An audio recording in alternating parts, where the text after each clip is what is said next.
And I was very fortunate to work in Philadelphia at the law firm of Ballard Spahr, that's its headquarters still, but it's got offices everywhere. It's a mega firm and everything else. It's a great place to be an alum of.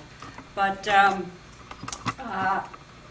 in those days when I was there in the 70s, we had a pretty young litigation department, which is why I went there. I didn't want to carry somebody else's bags. I wanted to do it myself.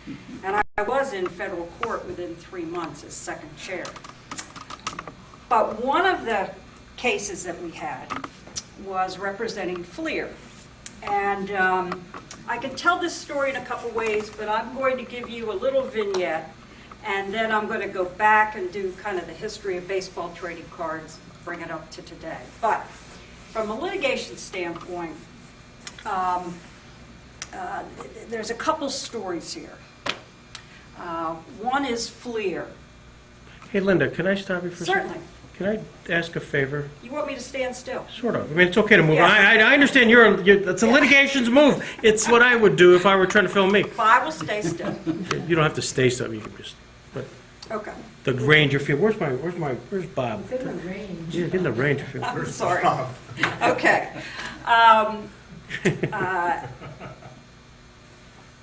Fleer was actually the company that successfully manufactured bubble gum first, double bubble, and it was pink.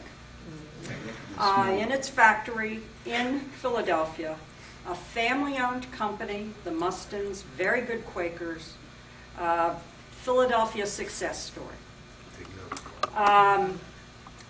The firm I was with represented them, and I'll tell you a little bit more. Then on the other side of this is Topps. Topps was founded in the 40s by a Brooklyn group of brothers, the Shorens.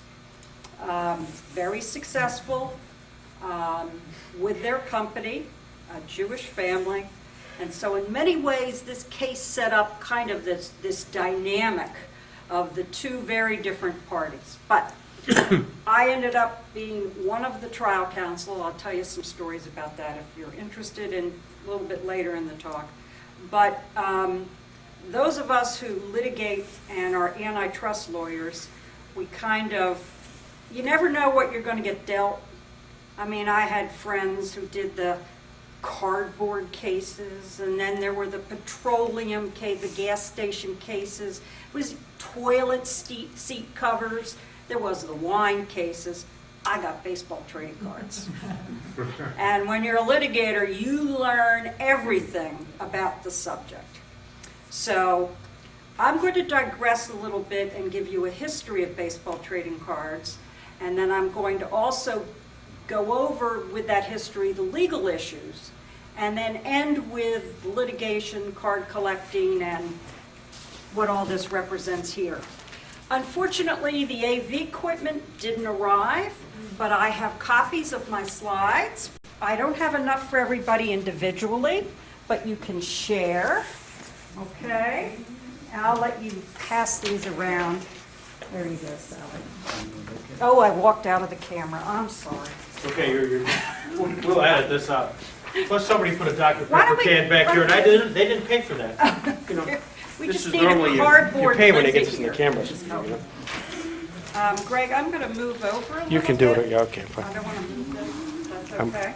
That's great. Trading cards actually go back to the mid-1800s, and they were called trade cards first, and they were developed to advertise products. You'd have a picture or a drawing on one side, and you'd have the advertisement on the back. There were different subjects of the trade cards, but baseball, because it was the most popular sport around, even in the mid-1800s, that became the most popular trade card. The first baseball cards were in the 1860s, and different firms kind of used them, but the firm that's generally considered the first one to utilize them is Peck and Snyder, which was a New York City sporting goods store.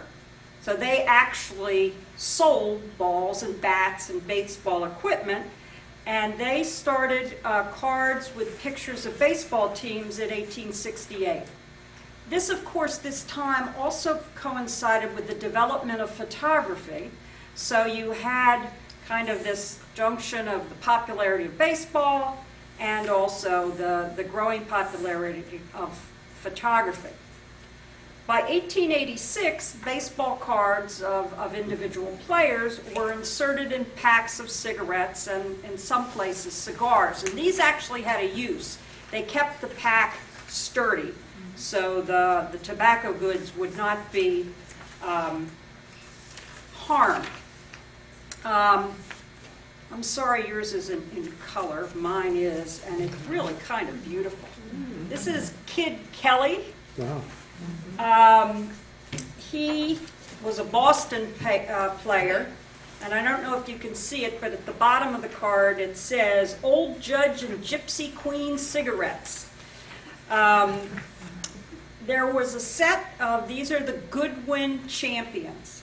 So in 1888, this 50 cigarette cards were made by Goodwin and Company, and they really are beautiful. You can see that they have, you know, they're paintings and beautifully rendered in color.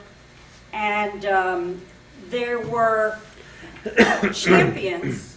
There were from different sports. 8 of them were baseball players, and this was King Kelly, who was a catcher for the Boston Bean Eaters. I think Yankees would like that name, the Bean Eaters. Okay. Baseball cards are not unique to the United States. They appeared in Japan in the late 19th century and Cuba beginning in the 20th century, and also Canada. Tobacco and confectionery companies were the major producers of baseball cards. And in particular, the American Tobacco Company, American Caramel, Imperial Tobacco of Canada, and I don't speak Spanish, Cabanas Cigars of Cuba. The infamous, if you don't know anything about baseball cards, you probably have heard about the Honus Wagner card. Now this card is significant for a couple reasons. And what you're going to find over the years, and I'll talk about it later on, is that the value of cards depends on several different things. But number one, it's scarcity. And when certain things happened, like with Honus Wagner suing the tobacco company because they were using his picture on cigarette baseball trading cards, and he didn't want them to do that, they stopped the production of that card. So there were only about 100 of them produced. So this was in 1909, and it was the American Tobacco Company, and they produced a set of cards, actually over a couple-year period they did, and it's referred to as the white border set. You can see that around the card there's a white border. They also were used to stiffen the cigarette packs and of course advertise the product. There's some debate. Honus Wagner was a very famous player and an excellent player. His statistics are mind-boggling, and there's a little bit of a, he smoked, he actually chewed tobacco, but he was very friendly to kids. He loved kids, and the thought is that he did not want kids who love baseball to be introduced to cigarettes and, by way of baseball cards. The other thing is that he wasn't getting paid, and he was quite a negotiator. He quit baseball, he retired, but then he came back when they paid him $10,000. That's 1907 or 8, I think it was, to come back. That's a lot of money in those days.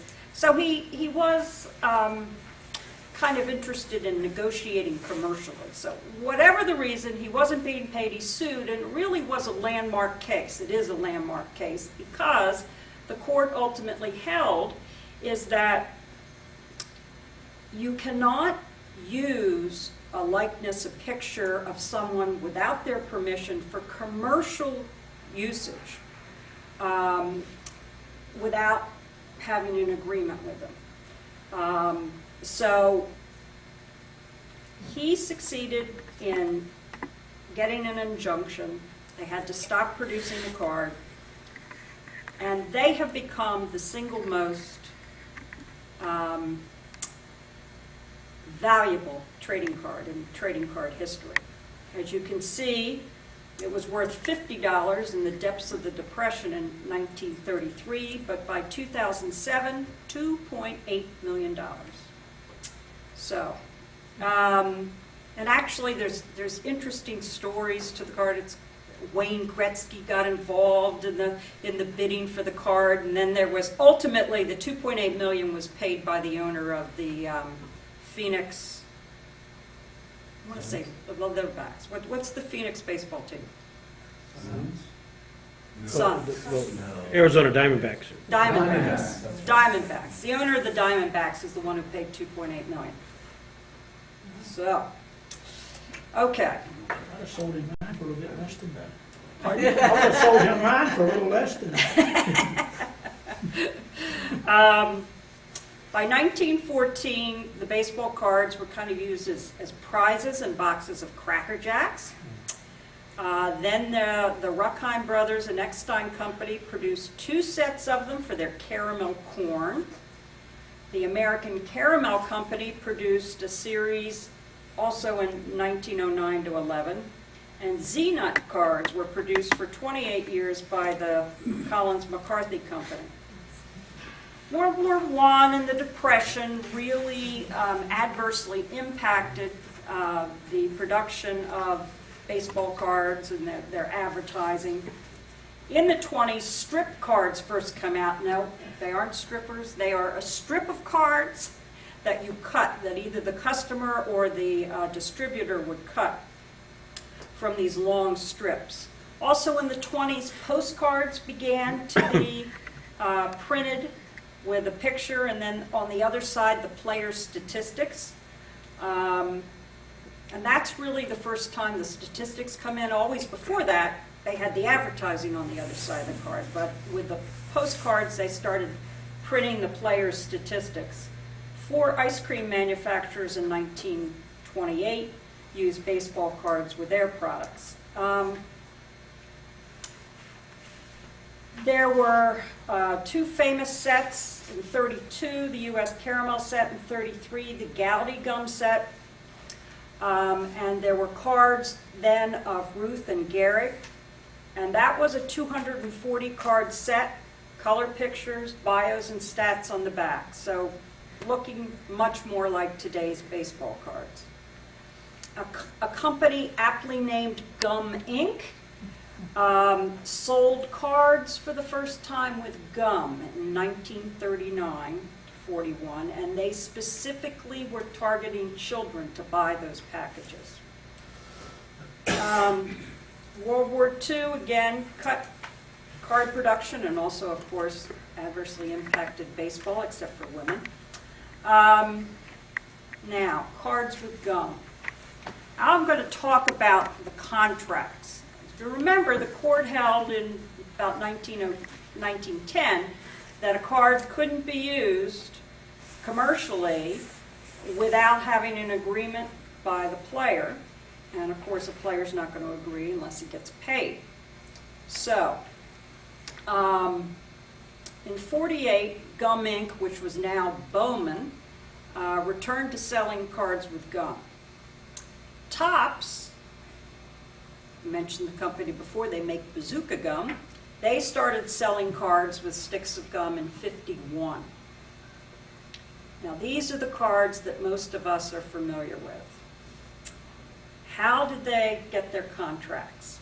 They had a fascinating system of contracting. They had individual contracts with ball players. that granted them the exclusive right to sell the trading card of the baseball player, either alone or with gum or any other confectionery product. That was the key language, alone or with gum or other confectionery product. They not only published cards in the early 50s of the players that they had contracts with, but they also produced some of the players that were under contract to Bowman. Bowman sued Topps and won, so what did Topps do? It bought Bowman in 1956. So Topps is quickly acquiring the market. In antitrust language, to be a monopolist, you have to use, exert your power in the market to obtain a monopoly, which would be control over a large portion of the market. In 1959, Fleer, the maker of Double Bobo, had secured contracts with Ted Williams, who had recently retired, and he did not have a contract with Topps. So they issued a set of Ted Williams cards, and they were all different pictures and different things of the history of Ted Williams' career. Fleer was using two agents, Jimmy Pearsall, forget the other guy's name. They were player representatives for Fleer, trying to get players to sign with Fleer instead of Topps. And they, by 1963, Fleer, with its own contracts, could issue a set of 67 cards, but clearly not as many as Topps. Topps would go around and sign up players in the minor leagues, and they would pay them like $5 or something. But you know, you can imagine, here's a 16, 17, 18-year-old kid, and here's somebody willing to give him a contract for this baseball trading card. Of course, they're not going to produce a card. At least in those days they didn't. That comes later. But they signed a contract, and the contract was good for 5 years, and then it came up on renewal. They only had to pay them if they were in the major leagues for more than, I think it was 30 or 31 days. But these contracts, and one of the problems any competitor had is they kept signing people up. So these contracts all had staggered dates. There wasn't one set date when they all came up for renewal. I'll digress a little bit and go over the legal rights to get into the lawsuits here. But in addition to the individual's right to his own likeness, the team owners have a right to the logo. So they get a cut of the action. The trading card companies have to pay them as well. In the mid-60s, Fleer petitioned, or actually suggested to the Federal Trade Commission, that Topps should be investigated because their acquisition of all these individual contracts of baseball players consisted of a monopoly and a restraint of trade. The trial judge ruled that it was a restraint of trade. That was overturned on appeal by the full commission in 1965 when they said, well, this isn't a restraint of trade because the contract only restricts cards being sold alone or with gum or confectionery products. They can be sold with other things. So at this point in time, there's another force coming along, and that's Marvin Miller and the Baseball Players Association. Now, when they started the association back in the 60s, they didn't have a lot of money. Marvin came up with the idea that, first of all, is the Players Association had a right to use the likenesses of the players. In fact, that was part of the players' agreement with the association. So Marvin negotiated a contract with Coca-Cola to put the pictures of the players in bottle caps. It was very successful. They made enough money so that they could then have a New York office for the Players Association. So Marvin said, okay, that's fine and good. We're only going to do that, though, when we need to. But the players said, no, we want this extra income coming in. You know, we think this is a good idea. So they kind of pushed Marvin to do more marketing. In 1975, the year before I started practicing law, Fleer filed suit against Topps in Philadelphia in the Eastern District Court, federal court, against Topps and the Players Association,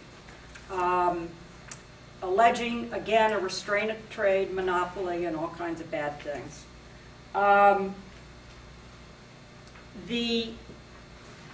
Tell you a little bit about the trial. There's two funny stories. First of all, the name of the game in antitrust litigation is the definition of the market. The bigger the market is, the more difficult it is to show somebody controls a large portion of the market. So that in this case, we said that the market was baseball trading cards. No matter what they were sold, baseball trading cards. Topps said, oh, no. It's whatever a kid can buy for less than $1 at the store. So they actually had in the courtroom, it was a non-jury trial, but they actually had in the courtroom this, 40-foot long candy counter with all this candy and everything a kid could buy for under $1. It was very tempting to have all that candy there in the courtroom for several weeks while we tried the case. The other funny story I'll tell you is that, of course, in litigating this case, and the more we read about and learned about it, I did, it became clear to us that there was nothing like baseball trading cards. There's poems about baseball trading cards. The statistics and the marketing statistics show all the kids go down, and that's what they spend their allowance on, and they go and they collect them. There's nothing like, when you think about it, baseball as a basis for collecting. There's the different teams. There's the different types of players, a pitcher versus a catcher. There is, the stars, and then there's the others. There's all different ways that you can collect these cards. You can collect a particular team. Of course, the thing is that you got to buy a lot of these packages to get what you're looking for. That's why you end up with so many cards. Until you become a professional card collector, and then you buy the whole set when it comes out, and then you may not even open the set, so it's like my son's up in my attic. They're factory sealed, pristine, since 1991, so you can sell them as a pristine set.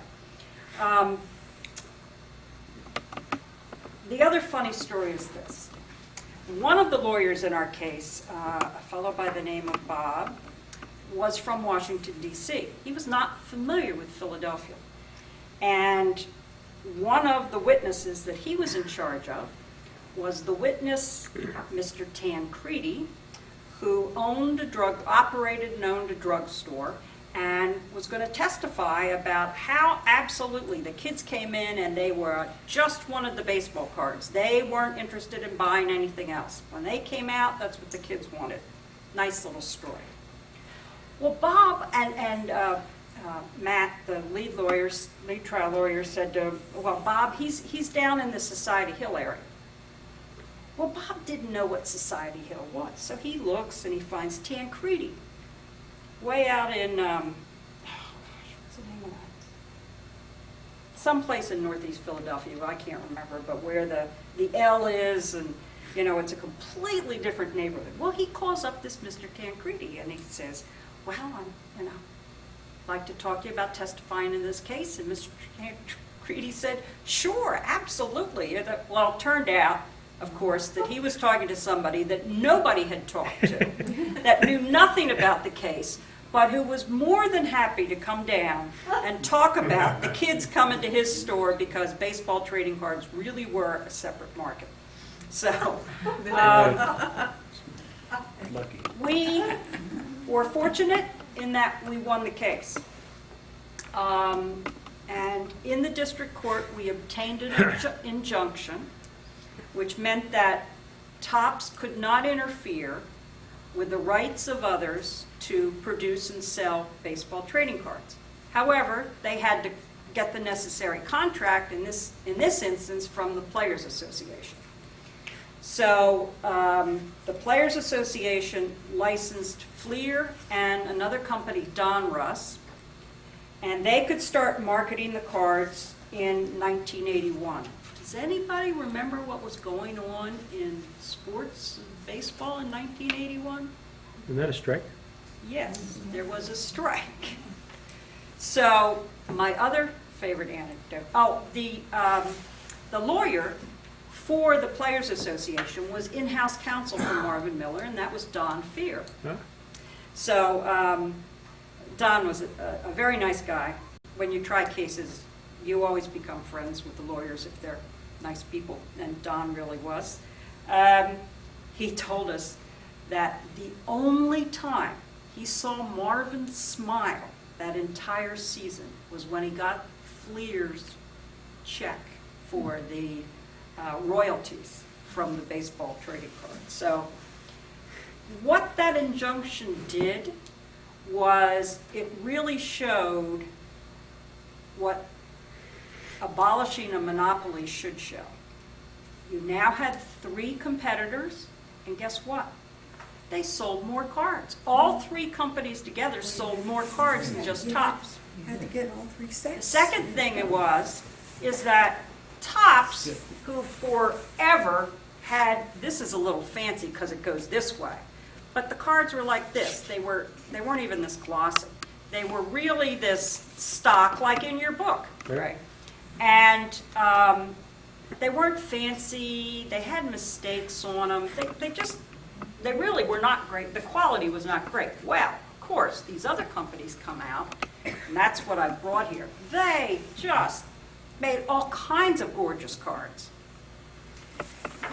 Unfortunately, despite the success of baseball cards and our very happy client making all these, is that the Third Circuit decided that it wasn't a monopoly. It was reversed on appeal, but it's a very poor, even I could say, it's a very poor decision. It doesn't have a lot of integrity in its antitrust analysis. But be that as it may, it didn't really matter to our client because the Baseball Association was very happy, and they started, selling these licenses to more companies, which is why you get Bowman,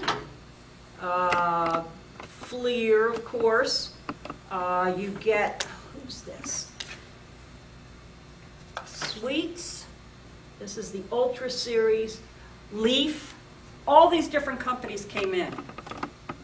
The problem was, and this is what Greg referred to, is that with all these companies in the market, it was like there were too many cards. You couldn't, what were you going to collect now? Were you going to collect Topps? Were you going to collect all of them? Were your teams going to be teams from different card companies that you made up? It really kind of imploded the market insofar as trading them was concerned, and actually sales went down. In the meantime, to add insult to injury, Topps actually sued Fleer after the reversal and got money from Fleer having sold cards during the injunction. But of course, it didn't make any difference in the future because the association was licensing them. The only difference was, remember, Topps's contracts were alone with gum or confectionery products. Well, now they were selling them with stickers or logos or something else so that they weren't in violation of Topps's contracts. High-tech cards, as I said, the market was very open in the 80s. Upper Deck launched a very high-tech set of cards in '89. These are a lot of these, but let's see, whose is this? I mean, these cards, if you come up and look at these cards, some of them are just incredible. They have holograms on them, they've got, inlay things. They really were works of art. And then they started making different sizes. In 2006, the Players Association said, enough already, we're starting to lose revenue here, so we're going to restrict it, and they only licensed Topps and Upper Deck. And then Topps in 2009 got their monopoly back. So I told you a little bit about Topps. I'll tell you a little bit more. They actually were bought out. They were a private company. They went public in '72. There was a buyout by, a leverage buyout by Forsman Little in '84. They went public again in '87. And Upper Deck got involved in trying to buy the company. There was shareholder dissent in 2005, and along comes Michael Eisner. And his investment companies, Eisner of Disney fame, ended up buying Topps and has gotten them into a much wider entertainment area. They make a lot of cards other than baseball trading cards. I mean, there's all the other sports, the football, the hockey, the basketball. And there's also, they come out with specialty cards, like if a movie comes out, or Garbage Can Kids, I remember there's all kinds of... We do the Pokemon. Yes, all that kind of stuff. And with Eisner's connection, they have much more of a connection to the entertainment industry. Marvel Comics ended up buying Fleer in 1992 and adding it to their empire. But the company went out of business in 2005, and Double Bubble was bought by Tootsie Roll. That's why you still see Double Bubble bubblegum. And Upper Deck acquired the rights to the Fleer name, but other than one series, I don't think they use it anymore. Now, cards. Why are they valuable? I mentioned that they become valuable because they are limited, and then there's some funny stories. The 1989, one of the reasons collectors loved Fleer, see, if Topps made a mistake, they didn't care. They just kept producing. These other companies, they came along, they made a mistake, they immediately corrected it. They wanted their card set to be beautiful and correct. Well, the 1989 Fleer Billy Ripken, turns out that Billy Ripken was very naughty, and he used a bat that had the F word written on it. And you couldn't really tell until nobody noticed it, until the cards came out. And then, of course, Fleer said, oh, we can't have this. So they stopped the production and they substituted it. So those cards are worth maybe $10. One of the infamous ones is the 1952 Topps Mickey Mantle card. Rookie cards can become very collectible. And the Mickey Mantle, in excellent shape, went for $10,000 3 years ago. Topps put out, with all this other competition in the 80s, even Topps started putting out pretty cards, and they had one set called the Tiffany set, and the Barry Bonds went for $25,000 last year in that one. The 2001 Bowman Albert Pujols went for a little bit less than $16,000. And there's the 57 Hank Aaron for $300. So I have decided, after going over the prices the other day and updating my spiel for you all, I called my son and I said, it's time, Tim. You want to buy a new car? All those cards. Because my son, somebody gave him a book like this to collect his cards in, a whole kit, when he was in 2nd grade. Now he knew, kids don't know what their moms do. And although he did know I was a lawyer. So he started collecting baseball cards. And he really started collecting baseball cards. He went, and we were in Philadelphia then, we moved to Chicago. He, at the age of 9, became one of the youngest licensed card dealers in the state of Illinois. And they have these card shows. They have them all the time. And, you know, you'd go, you'd take your table, you'd take your cards, and he'd go around trading and everything.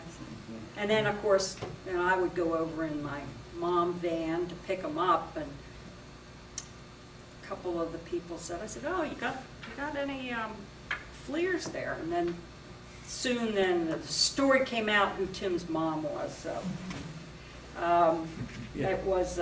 it was fun. You know, when you're a young lawyer, you know, you get all kinds of cases, but this was one that truly was fun.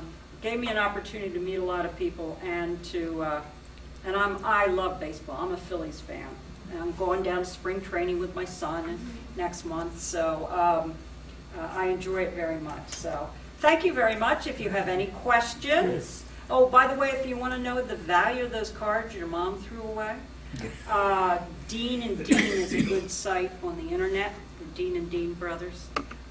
They will have good values for you.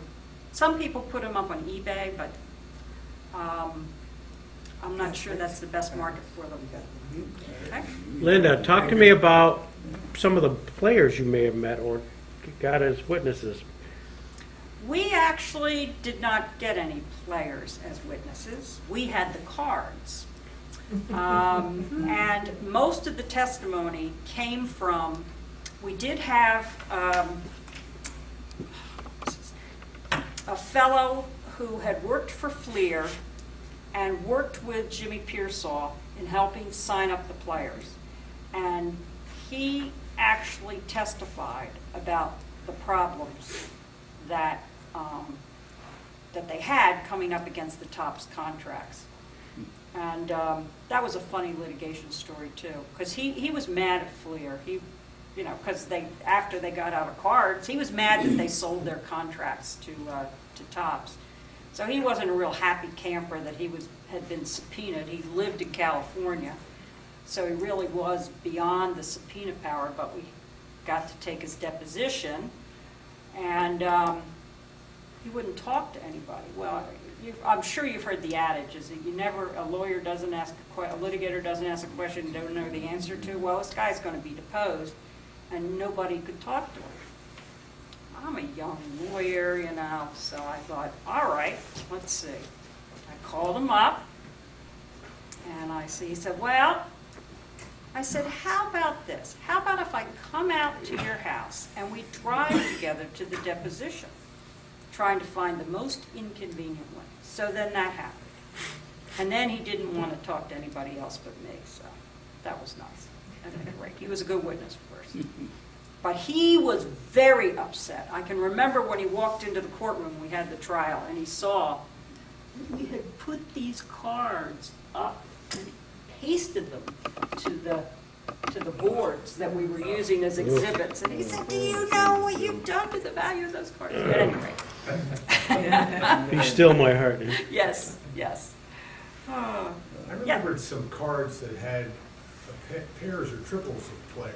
They were like special cards. But what's happened to their worth? Were they a rarity or were they an anomaly that didn't have much value? You know, it depends. There were, as I said, in the 80s, there were lots of different sets that they kept trying to come up with different ideas to outcompete the other companies. And they came up with some cards that were of 2 or 3 players together. Some cards, I mean, these are all very different. But I was remembering the 50s. I don't remember the 80s. 50s? Look at the green book. 50s. Right. Yeah. Well, one of the things that's interesting is about rookies, because they didn't produce a lot of rookie cards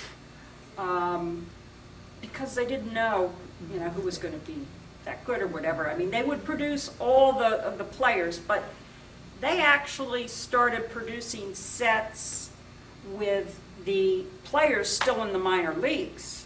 You know, the most promising players of the minor leagues and everything. I would be happy to get a specific answer to your question.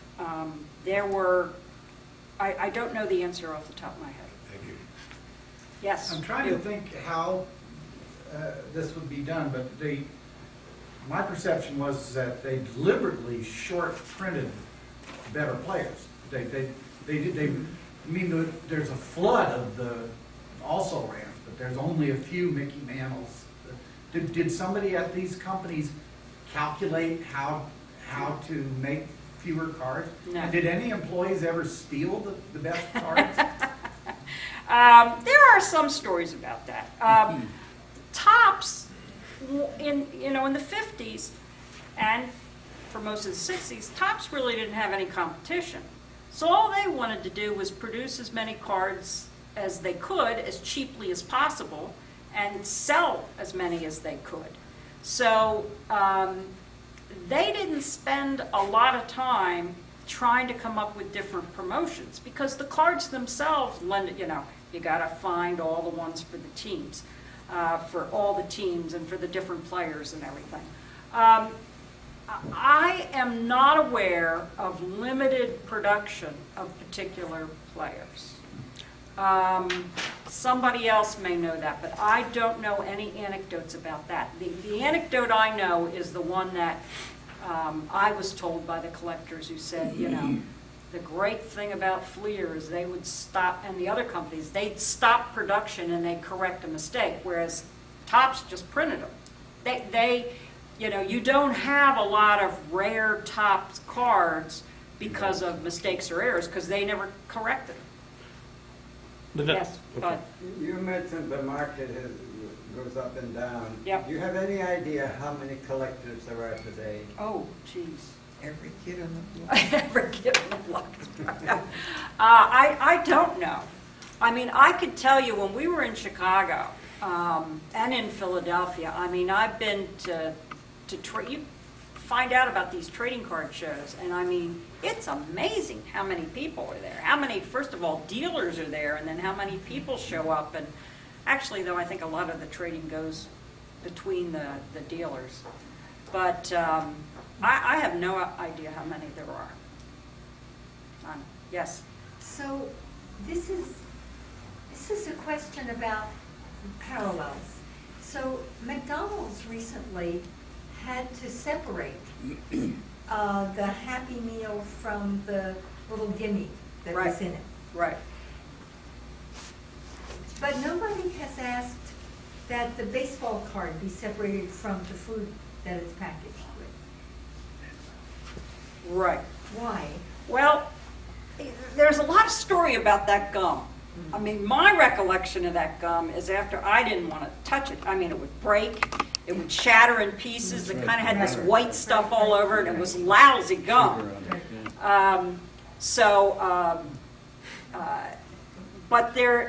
But I think Topps in its marketing found that they could sell more cards with the gum in it than without the gum in it. Well, McDonald's could sell more Happy Meals with the gimme in it. Yeah, but that was a lawsuit. But structurally, I think what I'm asking you is it the same thing? Getting people to buy a product by putting a card in it? Or were Topps and Fleer really selling cards and just offering food as? Oh, they're selling cards. That was a big part of the suit. They're not selling candy. They're selling cards. I mean, the cost of, that was one of the issues that was litigated. The cost of that gum is infinitesimal compared to the cost of the cards. And it's terrible gum, and and all the studies show kids throw it away, they don't chew it, it's sub gum, they're not buying gum, they're buying the cards. That's what they're going after. So, yes. Is a card more valuable from the 50s if it still smells like bad gum? I have not had any studies on the smell of the card. Certainly, its pristine value is critical. And actually, you can buy, which is, those of us who really got into this, you buy the whole set. Comes in a long thing like this of the cards when they come out. And they are not, with any gum. Paul. In preparation for your program tonight, I went down to Wegmans to get me some, and I couldn't find it. Where do you It's buy too this? early. Where do you buy this stuff now? It's too Is early. it sold in Wegmans? It's too early. They'll come out when, usually about April 1st, when baseball season starts. So you can't get the cards. Now, I don't know about basketball cards. I don't know if they're still doing, I mean, my son has basketball, hockey, Yeah, I cannot football. remember though when I have seen a pack of gum with a card in it for sale anywhere. Recently, I was at Rite Aid, and Yeah. you walk up, and there was 2011 baseball cards. Shocking to me, because I'm time Right. warped, is you could get a 10-pack of cards for $4.95. Whoa. And you got to say, right, that was reaction. Where was this 5-cent pack? Right. Penny packs, I remember penny packs. Yes, But I remember 5 cents. that was, You have to go to Big Lots. You have to get in the time machine. but needless to say, I left them there. They're out there, Paul, but I mean, they come out generally, it used to be April 1st. You might be too tall to notice too, Paul. I think we staged them like for about 5 Too tall or too round. Yes, but, pulling out stadium. Yeah, Marcia. Why did they keep putting the gum in them? If, the gum wasn't a product that anybody used. Why did they keep selling them in a gum pack? Well, I think Tops, my recollection from the trial, and again, things have changed since then, but my recollection from the trial is that they found that that was most successful, selling it with the gum. Maybe it was the smell that went along with it. It was part of Well, the package. Part of it can also get into distribution and where they put it in the store. I mean, they wanted it to be, when you're in the store, I mean, anytime you're in a checkout line, what's there? It's the candy and the stuff, and that's where they want it to be. It's positioning on the shelf. So I think with the gum in it, they felt they had a better chance of having it positioned for better sales. Let me give you a practical, it may not be a reason, but it was a distraction for early collectors. Because you wanted be able to pick up the package and kind of somehow see what at least the lead card was. Oh, yeah. I mean, you were working the pack without Right. opening it, because if you open it, the guy was going to see you and you'd have to own Right. it. So, but that darn gum Gum was in on the way. face part of the cards. And if you turned it over and you tried to look, all you got was statistics, and of course you can't read it. Right. And that was You had a very complex childhood. I'm telling you, you ain't seen. I'm wait till I get up here, my turn. You're gonna. She's brought back so many bad memories here. I can't believe it. You may not know this, Jeff, but